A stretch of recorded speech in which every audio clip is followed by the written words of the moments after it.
Hi, I'm Karen Burson. I'm with Hamilton Eat Local, which is a project of Environment Hamilton. And today we're fortunate enough to be in the amazing basement kitchen of Durndurn Castle. I'm here with Janet Kronick. Hi, Karen. Hi, so what are we going to be cooking today, Janet? We're going to make a lot of stuff, but we're going to start with some recipes for tomatoes. Excellent. Heirloom tomatoes that are grown right here in the garden at Dundurn, and anybody can come by and see that garden anytime for free. And we're going to talk about how to use these wonderful, rich-tasting heirloom tomatoes. Great. Now, I understand that tomatoes are an exceptionally nutritious vegetable, or fruit, technically. They are a fruit. Yeah. They are a fruit. We use them in a lot of savory ways, and we definitely make them with things that we eat with meat, but they're a fruit, and we're going to show you a sweet way of making with them. Ooh. And a savory way. Okay. So a lot of recipes call for you to actually take the skin off and the seeds out of a tomato. I've got a pot of boiling water, and I put the tomatoes in, and it hasn't even been 2 minutes, and they've started. You can see that the skins are already starting to peel off. Yeah, it's coming right off. So you can take one out. Want to get your hands dirty, Karen? Yeah, sure. And peel off the skin. Look how easily they come off. Oh, wow. That's effortless. It's not too bad. All right. Can you see the steam? My hands are burning, but I'm not screaming. That's all right. That's fine. You're not burning. It's really okay. Gosh, these are very hot, Janet. Okay, you're hot. She's using the fork. So you can take the skin off. Keep going. Do you want me to do it? Would you could, Janet? I guess maybe I have. I'm not very coordinated. Cooks tend to get desensitized on their skin a little bit. Yes. Look at that. So that's pretty easy, and that's really the easiest way of getting the skin off. And they say skin has some bitterness and stuff like that, so you just kind of peel it off. You can wait a minute if they're too hot, and don't dive into them. Maybe it might be safer, especially if you're doing it with your kids, where you should cook with your children. And then inside of the seeds, you can kind of see how they're in different kinds of pockets. I think I may have cut that one the wrong way. Let's go this way. You can see it better. Oh, there. Okay. And a simple way of getting the seeds out is just squeezing them out. You don't have to sit there and poke every single one out. Just give them a squeeze. And they come out. You got mostly the flesh left.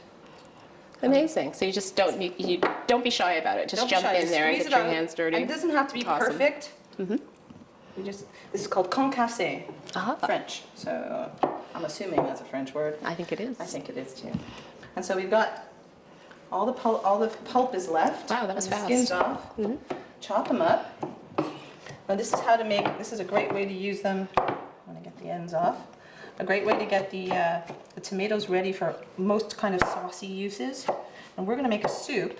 So if I can get an assistant, my lovely assistant, Simon, to come over and bring that pot of beef water.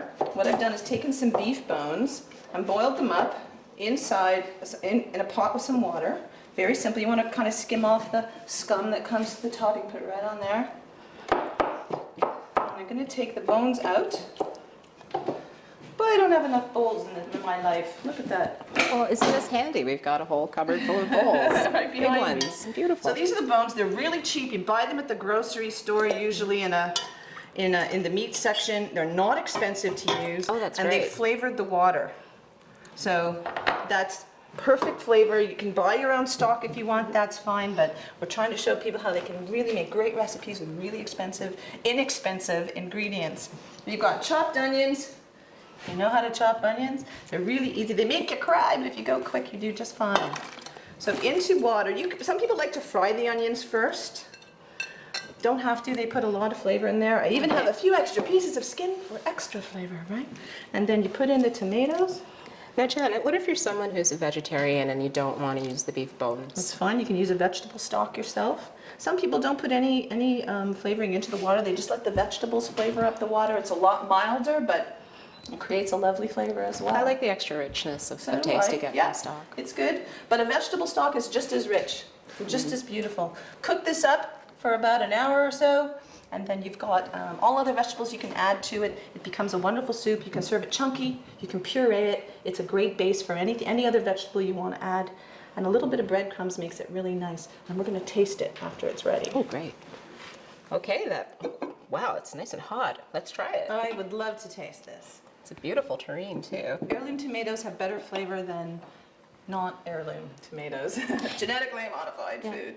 This is really delicious. I think I just read somewhere that organic tomatoes have about 3 times the nutrients, certain nutrients. Lycopene is very healthy. It's a cancer-fighting agent. There's vitamin A and C in tomatoes. This has That's a little bit of gorgeous. cinnamon. I think I kicked it up with a little cinnamon just because it's yummy. My coworkers love cinnamon too. It's very, there's something comforting about having the cinnamon in there. Oh, it's fantastic. Maybe I shouldn't say it's fantastic first. Go ahead. What do you think? It's fantastic. Okay, good. I thought you'd say that. That's awesome. Thank you so much, Janet. very that was welcome. incredible. And, you know, surprisingly easy to put together, too. So thank you for joining us, and we'll be back at Dundurn Castle with more recipes and more time with Janet.